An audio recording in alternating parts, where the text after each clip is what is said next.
Imagine, tu viens d'acheter une voiture annoncée pour 1000 km d'autonomie et te voilà sur le bas-côté à 1% après seulement 500 bornes. Bienvenue dans le monde merveilleux des autonomies électriques. Salut les biscottes. Aujourd'hui, on s'attaque à la promesse ultime, les 1000 km d'autonomie. C'est l'argument massu censé te faire oublier la pompe à essence. Mais est-ce qu'on peut vraiment faire un Paris-Marseille d'une traite sans serrer les fesses? Ou est-ce que c'est un mensonge tellement énorme qu'il ferait passer un influenceur de télé-réalité pour quelqu'un d'honnête? Respire et détends-toi, on va remettre un peu de vérité dans tout ça. Pour comprendre le truc, il faut parler des cycles d'homologation, le fameux cycle WLTP. En théorie, c'est un protocole censé simuler le trajet type de Monsieur Tout-le-Monde afin d'estimer l'autonomie d'une voiture. En pratique, c'est comme une recette écrite par quelqu'un qui n'a jamais vu une casserole. La voiture est installée sur un banc à rouleau en laboratoire. En gros, un tapis roulant géant pour voiture. Ensuite, elle suit un scénario de conduite très précis pendant 30 minutes. 23 km de trajet simulé, une vitesse moyenne de 46 km/h et une pointe à 131 pendant quelques secondes. Le tout sans vent, sans relief, avec une température idéale et des accélérations dignes d'un papy qui sort du parking. Dans ces conditions, même une voiture téléguidée ferait 500 km. Et si tu crois que le WLTP est optimiste, attends de voir son cousin chinois. En Chine, on utilise le cycle CLTC, avec une vitesse moyenne encore plus basse, ce qui donne des chiffres 20 à 30% plus élevés que le WLTP. Donc, une voiture annoncée à 1000 km en CLTC, ça peut vouloir dire 700 à 800 km WLTP, et même 500 à 600 km sur autoroute en réalité. Avoue que c'est quand même un sacré tour de magie. Et si tu aimes quand on décortique ce genre d'embrouille, lâche un petit pouce bleu et pense à t'abonner, ça aide énormément la chaîne. Maintenant, fini les chiffres de labo, place au monde réel. Parce que dans la vraie vie, celle où on a des enfants, des valises et une envie de chauffage, l'autonomie a 3 ennemis. Et ils te feront aucun cadeau. Ennemi numéro 1, la vitesse. À 130 km/h, la consommation grimpe très vite. Pourquoi? Parce que la résistance de l'air augmente de façon exponentielle. Résultat, une voiture annoncée à 600 km WLTP peut tomber à 350, 400 km sur autoroute, et ça, c'est quand tout va bien.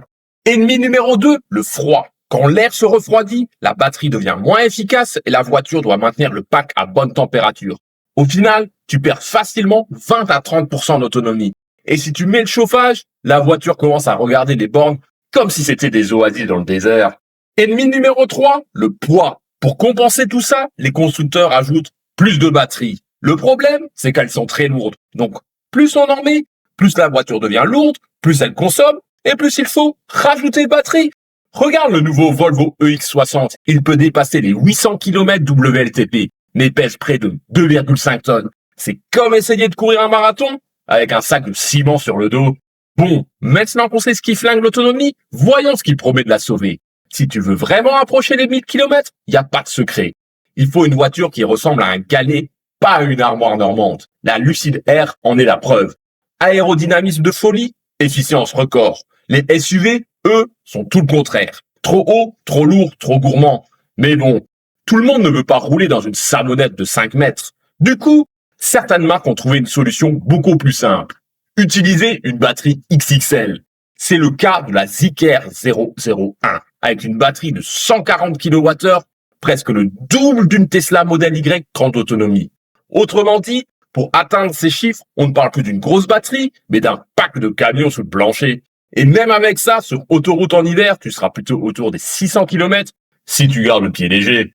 Mais alors, pourquoi les constructeurs mettent ces chiffres partout? 3 raisons. Tout d'abord, le marketing. Parce que l'autonomie rassure. Les gens ont peur de la panne. Donc, plus le chiffre est grand, plus la voiture paraît pratique. Et en plus de ça, ça fait oublier que la plupart des personnes roulent moins de 30 km par jour. Ensuite, la guerre technologique. Les marques sont en compétition. Si une annonce 900 km, la suivante doit annoncer 1000. C'est une sorte de course à l'échalote électrique. Et enfin, convertir les acheteurs à l'électrique. Parce que si tu veux convaincre quelqu'un de passer à l'électrique, tu lui dis pas, tu vas faire 280 km en hiver si tu n'utilises pas le chauffage. Tu lui dis, 1000 km d'autonomie, monsieur. C'est écrit là, en tout petit. Juste sous résultats obtenus par pilote professionnel sur circuit imaginaire. Bon, après tout ça, tu te dis peut-être, ok, on est foutu. Mais non, parce qu'il y a un truc qui fait rêver tout le monde, les batteries solides. L'idée est assez simple. Aujourd'hui, Les batteries utilisent un électrolyte liquide pour faire circuler les ions entre les électrodes. Les batteries solides remplacent ce liquide par un matériau solide et ça change beaucoup de choses. Plus de densité énergétique, donc plus d'autonomie, moins de risque de surchauffe et des recharges beaucoup plus rapides. Sur le papier, c'est un peu le saint graal de la voiture électrique. Le problème, c'est que pour l'instant, ça reste des prototypes. Les constructeurs parlent de production en série en 2028, 2030 ou peut-être jamais. Par contre, ce qui arrive pour de vrai, c'est la recharge ultra rapide. On voit apparaître des architectures 800 volts, 900 volts, parfois même 1000 volts, capables d'envoyer énormément de puissance dans la batterie. Et certaines marques vont très loin. Par exemple, BYD vient de présenter une technologie appelée flash charging. Le principe, des bornes capables d'envoyer jusqu'à 1,5 MW de puissance. Résultat, une recharge de 10 à 97% en environ 9 minutes. Le temps d'acheter un sandwich triangle pas bon, trop cher, et hop, la voiture est pleine. Au final, est-ce que les 1000 km d'autonomie sont un mensonge? Techniquement, non. En laboratoire, on y arrive. Mais dans ta vie de conducteur, c'est un mirage. Et surtout, on s'en fiche. La vraie question, c'est pas combien de kilomètres tu peux faire. La vraie question, c'est combien de temps tu mets à recharger. Si tu peux regagner plus de 500 km en moins de 10 minutes, est-ce que tu as vraiment besoin de traîner 1 tonne de batterie pour faire 1000 km? Poser la question, c'est déjà y répondre. Et toi, t'en penses quoi? Tu préfères 1000 km d'autonomie ou 5 minutes de recharge?